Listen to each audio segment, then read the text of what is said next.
नमस्कार साथियों, आप सभी का बहुत बहुत स्वागत है। आज हम सभी पढ़ेंगे छंद। तो आइए शुरू करते हैं।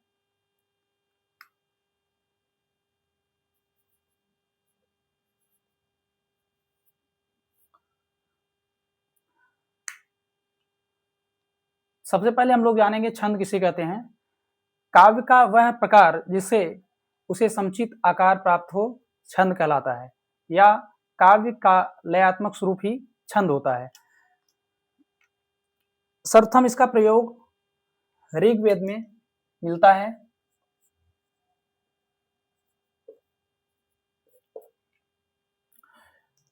इसे पिंगल शास्त्र भी कहा जाता है,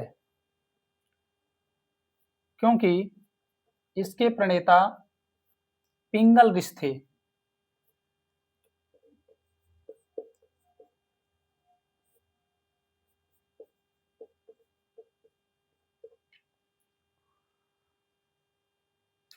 अब हम लोग जानेंगे छंद के तत्व या अंग।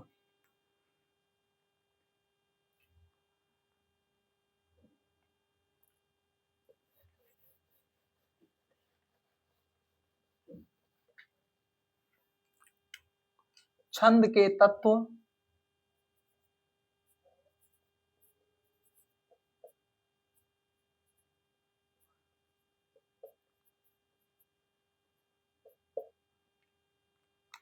तो सबसे पहले देखेंगे पद, पाद या चरण। दूसरा वर्ण, मात्रा। तीसरा संख्या, क्रम। चौथा गण। पांचवा यति, इसे हम विराम भी कहते हैं। छठा गति और अंतिम तुक। तो छंद के ये तत्व या अंग हैं। सबसे पहला है पद, पाद या चरण। प्रत्येक छंद के 4 चरण होते हैं, या छंद के चतुर्थांश को पाद या चरण कहते हैं।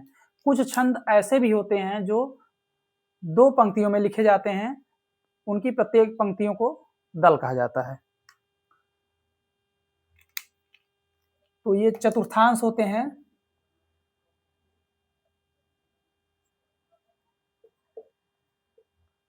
चतुर्थांश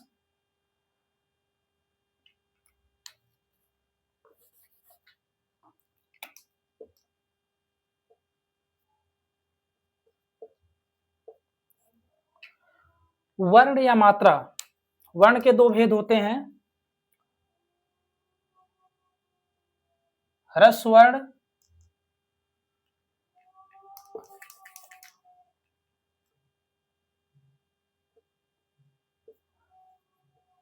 और दूसरा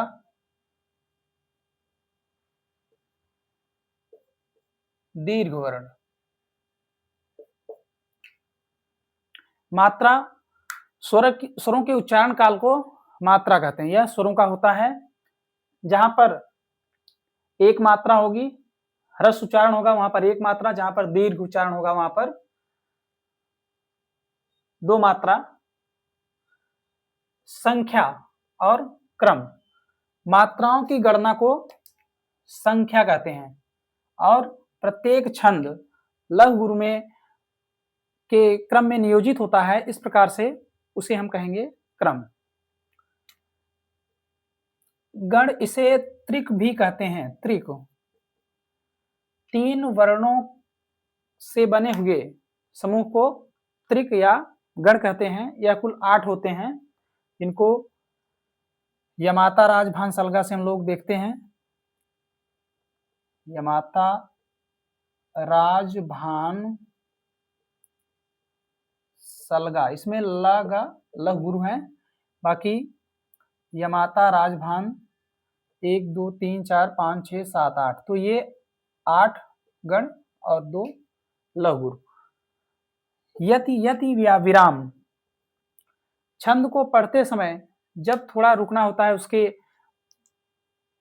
स्वरूप को व्यवस्थित करने के लिए जब थोड़ा रुकना पड़ता है, तब उसे हम कहेंगे यत या विराम। गति, गति जो है यति का विलोम या विपरीतार्थी है। छंद को पढ़ते समय या छंद के प्रवाह को बनाए रखने के लिए जिस रूप में उसको हम पढ़ते हैं, उसे हम कहेंगे गति। तुक, तुक किसे कहते हैं? अक्षर मैत्री। प्रत्येक छंद को पढ़ते समय जब अंत में हम जो अक्षर मैत्री करते हैं, तो उसे हम कहेंगे तुक। यदि वह अक्षर मैत्री होती है तो तुकांत, यदि अक्षर मैत्री नहीं होती है तो अतुकांत। ये दो भेद हैं, तुकांत और अतुकांत। जब अक्षर मैत्री होगी तो तुकांत हो जाएगा। यह स्वरों और व्यंजनों दोनों वर्णों का होता है। यदि स्वर का तुक हो तो तब भी माना जाएगा, और व्यंजन वर्णों का हो तो तब भी वह तुक माना जाएगा। यदि अक्षर मैत्री नहीं हो तो उसे क्या कहेंगे? अतुकांत। अब यमाता राजभान सलगा को हम लोग थोड़ा सा देखते हैं।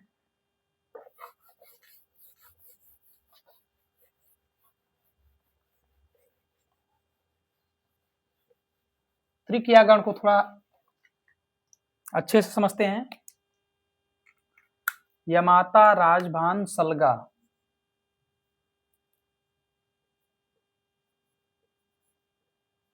यमाता राजभान सलगा।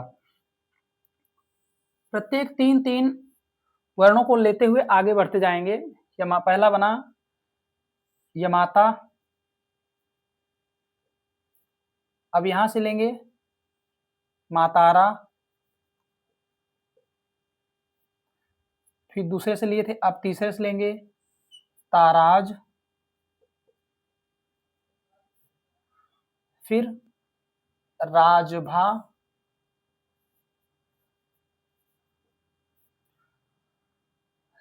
राजभा, फिर जभान, फिर भानस,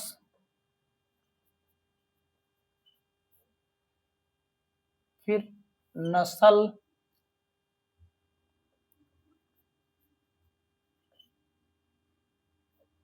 नसल,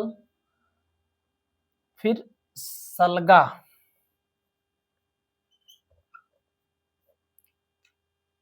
अब इनको 1 2 3 4 5 6 7 8, तो ये इस प्रकार से 8 गण बने।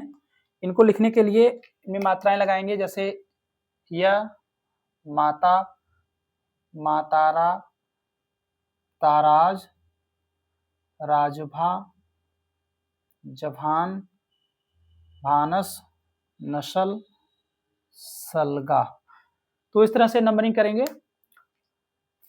इनका बहुत ही महत्वपूर्ण योगदान है। अगर इनको इस सूत्र को आपको याद रहेगा तो छंदों के प्रकार जब आप पढ़ेंगे तो उसमें यह बहुत काम आएगा और आपको आसानी से समझने में मदद मिलेगी। आइए आगे देखते हैं हम लोग।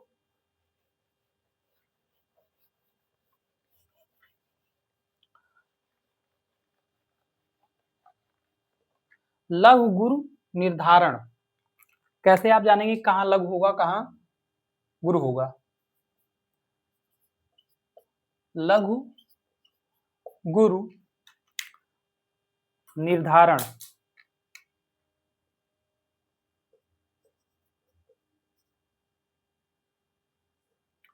तो कैसे आप जानेंगे कहां लघु होगा कहां पे गुरु होगा?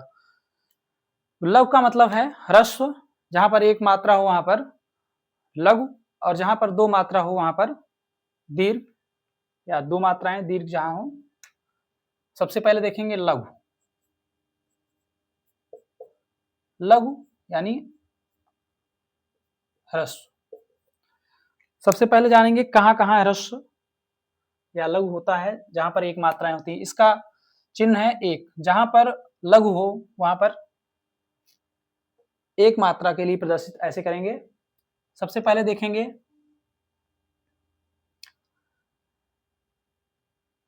जहां पर ह्रस्व स्वर हो वहां पर एक मात्रा, जहां पर चंद्र बिंदु हो एक मात्रा, जहां पर हलंत हो उस पर एक मात्रा लगेगी, जैसे राजन,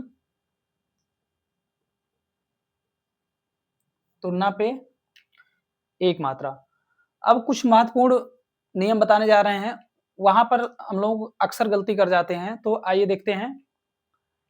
जैसे कुछ हम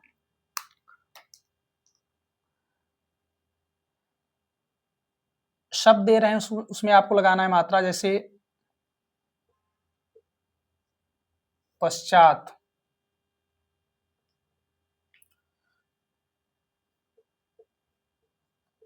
आत्मा,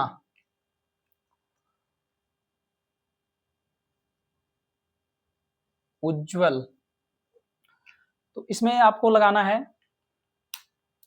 मात्रा।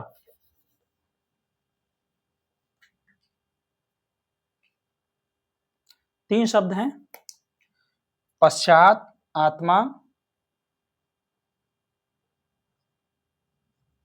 उज्जवल। तो चलिए अब लगाते हैं हम।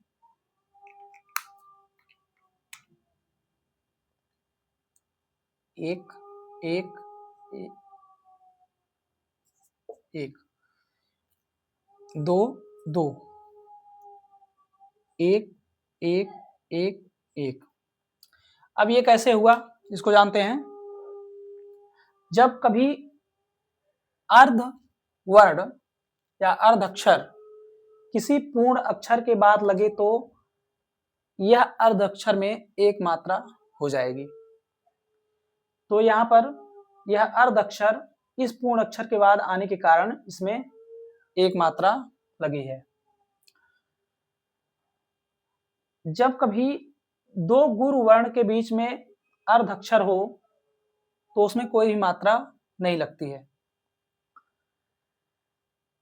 अगला देखिए, जब किसी पूर्ण अक्षर के बाद दो अर्ध अक्षर आए तो वो दोनों अर्ध अक्षर के स्थान पर एक वर्ण, एक मात्रा लग जाएगा। दो अर्ध अक्षर मिलके एक मात्रा बन गए, तो यहां पर इस तरह से लगेगा। तो ये नियम है लघु के। अब आइए देखते हैं दीर्घ।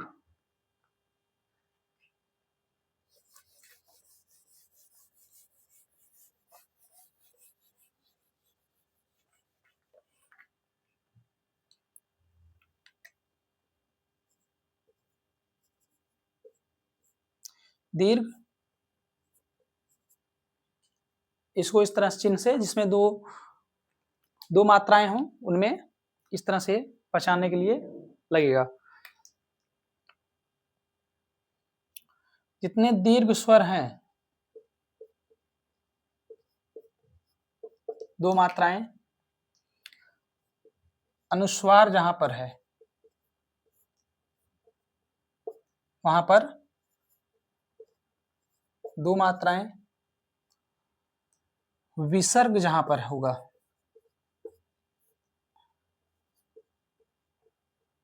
वहां पर दो मात्रा, संयुक्त अक्षर के पूर्व का वर्ण अगर उस पर बल पड़ रहा है तो दीर्घ होगा। जैसे उक्त विषय पर उक्त। लेकिन यदि बल नहीं पड़ रहा है तो वहां पर एक मात्रा हो जाएगी। जैसे तुम्हारे,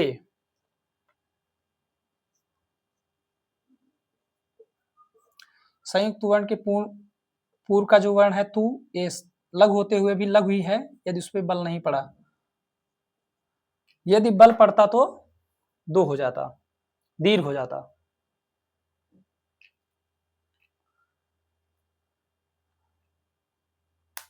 तो ये थे दीर्घ मात्रा या दो मात्रा संबंधित नियम।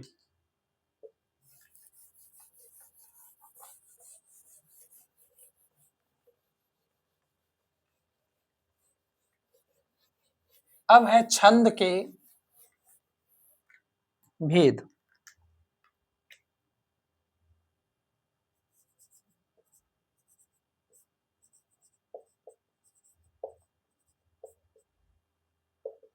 छंद के कुल 3 भेद होते हैं।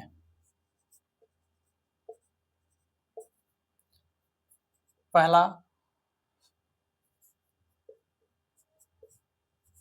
मात्रिक, दूसरा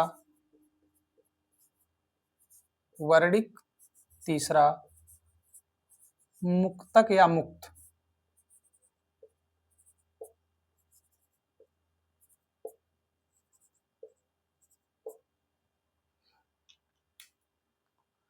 तो पहला मात्रिक।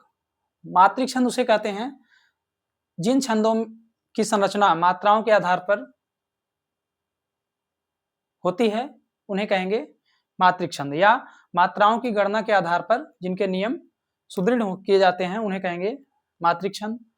जिन छंदों का निर्माण वर्णों की संख्या या वर्णों की गणना के आधार पर निश्चित की जाती है, उन्हें कहेंगे वर्णिक छंद। और जो छंद ना तो मात्रा और ना तो वर्णों के आधार पर उनका निर्माण होता है, उन्हें कहेंगे मुक्त छंद, या फिर मात्राओं और वर्णों या फिर छंदों की नियमों से मुक्त रचना को कहेंगे मुक्तक या मुक्त छंद। तो सबसे पहले हम लोग देखेंगे मात्रिक छंद। मात्राओं की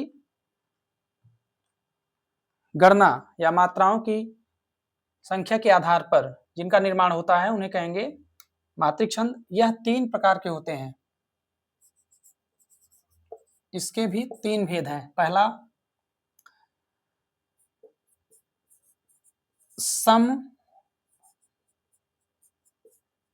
सममात्रिक छंद, दूसरा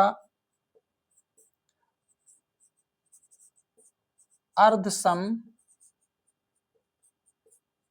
मात्रिक छंद, और तीसरा विषम मात्रिक छंद।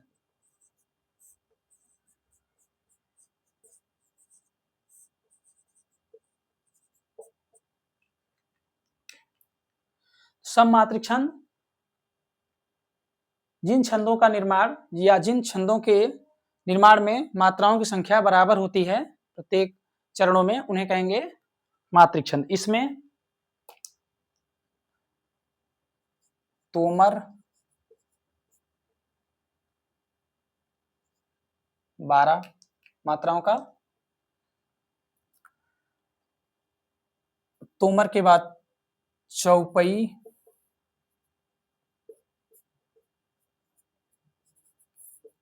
फिर चौपाई,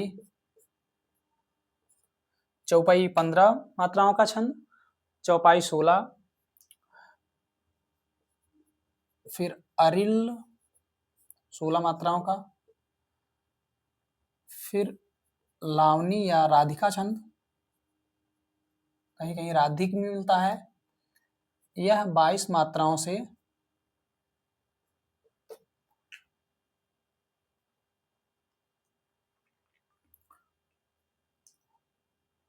फिर दिग्पाल,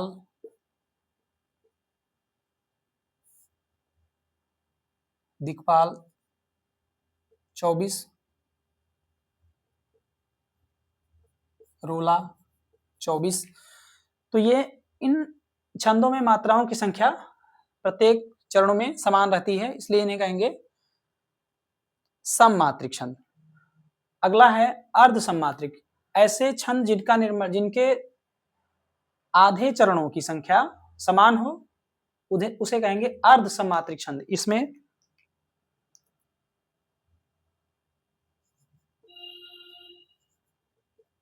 बरवै, दोहा, सोरठा, उल्लाला आते हैं। बरवे 12/7 पर यद देकर 19 मात्रा, दोहा 24 मात्रा, सोरठा 24 मात्रा और उल्लाला 28 मात्रा। ये अर्ध चरणों में मात्राओं की संख्या समान होती है, इसलिए इसे कहेंगे अर्ध सममात्रिक छंद। तीसरा है विषम मात्रिक छंद। जिन छंदों के निर्माण में मात्राओं की संख्या असमान रहती है या फिर दो सम और विषम मात्राओं को लेकर के या सम और अर्धसम को लेकर के इनका निर्माण हो, उन्हें कहेंगे विषम मात्रिक छंद। इसमें दो आते हैं मुख्य रूप से, कुंडलियां और छप्पय।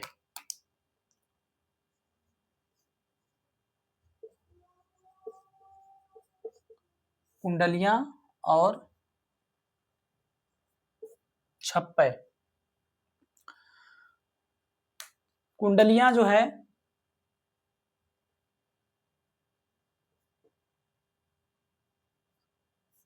दोहा और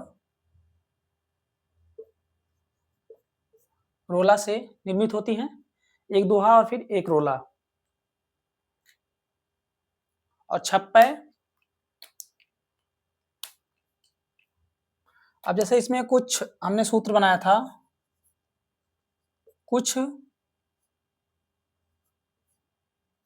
dr रो, ये सूत्र बनाया था। कुंडलियां छप्पय, दोहा रोला और रोला उल्लाला। छप्पय एक रोला और उल्लाला।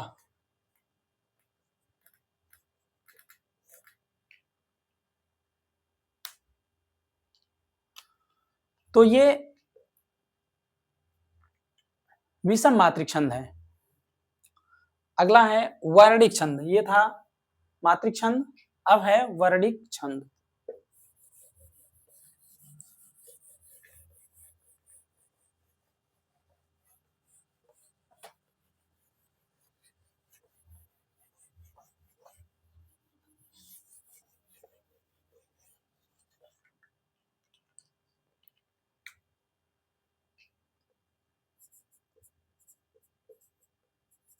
वर्णिक छंद, जिन छंदों का निर्माण वर्णों की गणना के आधार पर निर्धारित किया जाता है, ऐसे छंद को कहेंगे वर्णिक छंद। यह मुख्यतः दो प्रकार के होते हैं।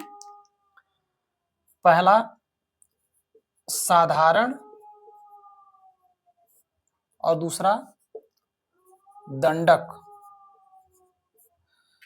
साधारण में 1 से 26 वर्ण तक के छंद को साधारण छंद और 26 वर्ण से अधिक यदि वर्णों की संख्या है तो दंडक। इसमें साधारण में भी 22 से 26 तक सवैया कहा जाता है।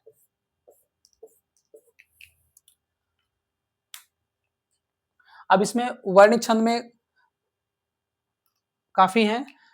अगले वीडियो में हम लोग मिलते हैं, जिसमें हम लोग छंदों के बारे में पढ़ेंगे, जिसमें कि मात्रिक छंद और वर्णिक छंद दोनों के बारे में विस्तृत अध्ययन करेंगे। मिलते हैं एक नए वीडियो के साथ। बहुत बहुत धन्यवाद।